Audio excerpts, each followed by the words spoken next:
ఇక అసలు విషయానికి వచ్చినట్లయితే రాష్ట్రానికి ప్రభాకర్ రావు ఈ నెల 10 తర్వాత ఇంటర్పోల్ సాయంతో తీసుకొచ్చేటువంటి ప్లాన్.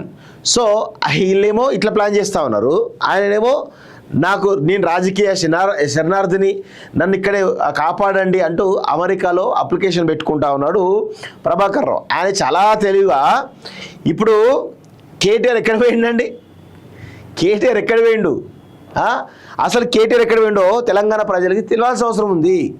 ప్రభాకర్ రావు దగ్గర పోయిండా లేకపోతే ఇంకెక్కడ పోయిండు, ఇవన్నీ విషయాలు తెలుసుకోవాలి, ఖచ్చితంగా తెలుసుకోవాలి. ఎందుకంటే కేటీఆర్ గాయబవుతున్నాడు అంటే దాని వెనకాల ఫోన్ ట్యాపింగ్ కేసు ఖచ్చితంగా ఉంటుంది. ఎందుకంటే ఫోన్ ట్యాపింగ్ కేసులో ముఖ్యంగా బుక్ అయ్యేది కేసీఆర్, తర్వాత కేటీఆర్, తర్వాత హరీష్ రావు. ఎందుకు అంటే ప్రభాకర్ రావు వస్తే కేటీఆర్ యొక్క బండారం మొత్తం కూడా బయటపడుతుంది. కేటీఆర్ సంబంధించినటువంటి చాలామంది మీద ఆయన నిఘా పెట్టిండు, చాలామంది ఫోన్ ట్యాప్ చేయించిండు. అది చాలామంది ఇప్పటికే చాలా కథనాలు వచ్చినాయి, ఏం కథనాలు వచ్చినాయి, ఆయన ఎవరెవరు ఫోన్ ట్యాప్ చేశారు, హీరోల్లో ఫోన్ ట్యాప్ చేసి చెప్పేసి వచ్చినాయి, కొంతమంది ఇంకో అమ్మాయిల ఫోన్ ట్యాప్ చేసి చెప్పి వచ్చినాయి, ఇవన్నీ కూడా ఉన్నాయి. అవన్నీ బయటకు వస్తాయనేటువంటి ఒక భయంతో కేటీఆర్ పిక్చర్లా తయారైంది, కానీ వేరే కనబడతలేదు. సో ఇప్పుడు ఎట్టి పరిస్థితుల్లోనూ ఈ ప్రభుత్వం పోలీస్ డిపార్ట్మెంట్ ముఖ్యంగా ప్రభాకర్ రావుని ఎట్టి పరిస్థితుల్లోనైనా తీసుకురావడానికి ప్రయత్నాలు చేస్తూ ఉంది. అందుకే కేటీఆర్ మీరు 3 రోజుల ముందు ఎందుకు గాయపోయిండు, ఎందుకు విరామం కావాలంటే ఇది అసలు కథ, ఇది ఎవరికి తెలియదు. ఆయన చేసే పనులు వెనకాల చాలా వీళ్ళు ఈ కల్వకుంట్ల కుటుంబం కేసీఆర్ కానీ కేటీఆర్ కానీ హరీష్ రావు కానీ వీళ్ళు ముందు ఒకటి చెప్తా ఉన్నారు అంటే దాని వెనకాల మరొక కుట్రకోణం ఉంటుంది, బరాబర్ ఉంటుంది.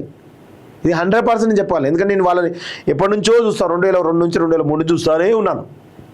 సో వీళ్ళు చెప్పేదేమో ఒకటి ఉంటుంది, వెనకాల కుట్రకోణం ఒకటి ఉంటుంది. తెలంగాణ రాష్ట్ర సాధించిన తెలంగాణ ప్రభుత్వంలో కూడా అధికారంలో ఉన్నప్పుడు వీళ్ళు చెప్పేది ఒకటి ఉన్నప్పుడు వెనకాల ఇంకా కథ గుడిపుటని వేరే నడుస్తూ ఉంటుంది. సో ఇప్పుడు కూడా రాజకీయ కొంత విరామం ఇస్తా అన్నటువంటి కేటీఆర్ ఎక్కడి పోయిండు చెప్పాలి, కానీ ఆయన ప్రజాప్రతినిధి కదా, ప్రజలకు తెలియాలి కదా, ఆయన ఎటుపోతుండు ఏందనేది కనీసం సమాచారం ఉండాలి కదా, ఇక్కడ ఉండడా తెలియాలి కదా.